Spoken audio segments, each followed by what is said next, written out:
You know the feeling, right? Your phone buzzes, another so-called urgent notification. Your watch pings you about a call, and your laptop screen, well, it's just a sea of unread emails. For leaders today, this isn't just a minor annoyance. It's a full-on battle for your most valuable asset, your attention. So let's dive into why this is happening. This really hits the nail on the head, doesn't it? It's what we call the productivity paradox. And every founder, every executive out there feels this tension. I mean, you brought in all these amazing tools to get an edge, but somewhere along the line, you ended up becoming a prisoner to the very systems you built. So how in the world did we get here? How did we get so trapped in this constant storm of digital noise? You know, we're expected to think clearly, to lead with vision, but we're being pulled in a dozen different directions at once. This is the day-to-day reality for so many of us. That solid block of time you carved out for big picture strategy, yeah, that gets shattered into these tiny, useless pieces. Every single ping, every buzz, it just fragments your focus until that deep, innovative thinking feels, well, almost impossible. You're not really leading, you're just reacting. Okay, so let's switch gears a bit. Let's go from the feeling of being distracted to the actual science behind it. Because what's happening here isn't some lack of willpower on your part. It's a biological process. Your brain literally wasn't built to handle the world we've created. And here's a key term you need to know: attention residue. Think about your focus like a spotlight.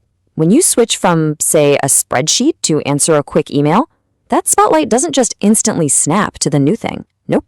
A piece of it stays behind, stuck on the email, which means the light shining on your spreadsheet is now way dimmer. You're never fully present on the new task. And this is where it gets really interesting and kind of scary. It becomes this vicious cycle. You start with a simple task switch, which triggers a little hit of dopamine. That's the same reward chemical you get from gambling. That creates a craving, a dopamine loop. This leads to mental fatigue, which then rewires your brain to want more of that instant gratification, making you even more dependent. It is a perfect storm for distraction. And get this number from UC Irvine research is just staggering. After just one interruption, it takes an average of over 23 minutes to get your full focus back on what you were originally doing. Now just think about how many times you're interrupted in a single hour. The cognitive cost is absolutely enormous. See, your brain desperately needs downtime.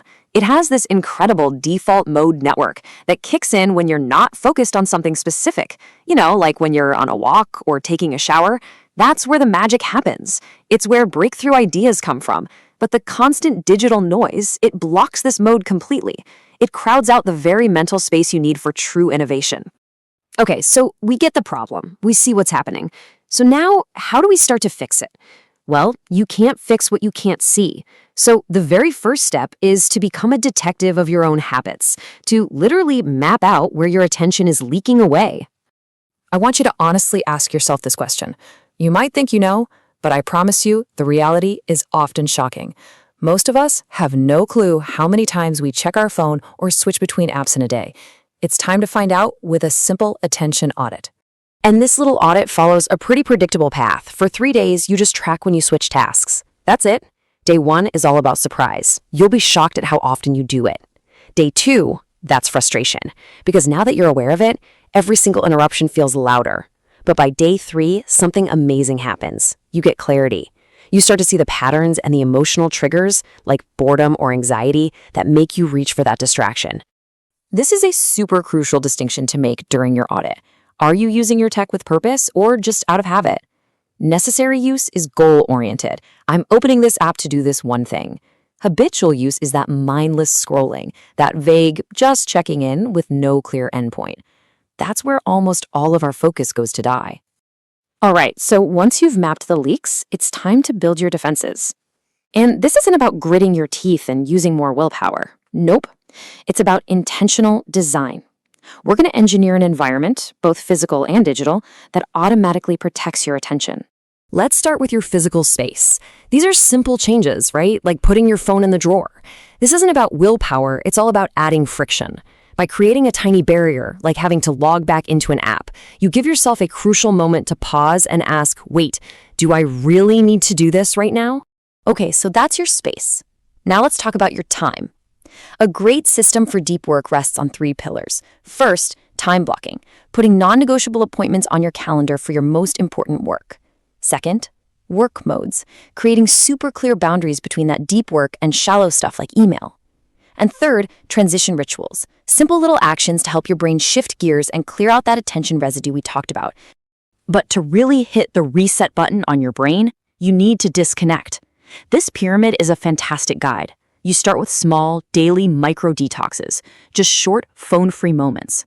Then you build up to a weekly fast, maybe a few hours of total disconnection to reset your dopamine sensitivity. The compound effect of these consistent breaks is what leads to real, lasting neural change. So, where does all this lead? I want you to imagine walking into your office with a clear intention for the day, your mind sharp, totally ready to tackle the biggest challenges. This is not some fantasy. It is the natural result of taking back control of your focus. And this, right here, is the ultimate takeaway. In today's economy of distraction, the ability to actually sustain your attention, it's not just a nice little productivity hack.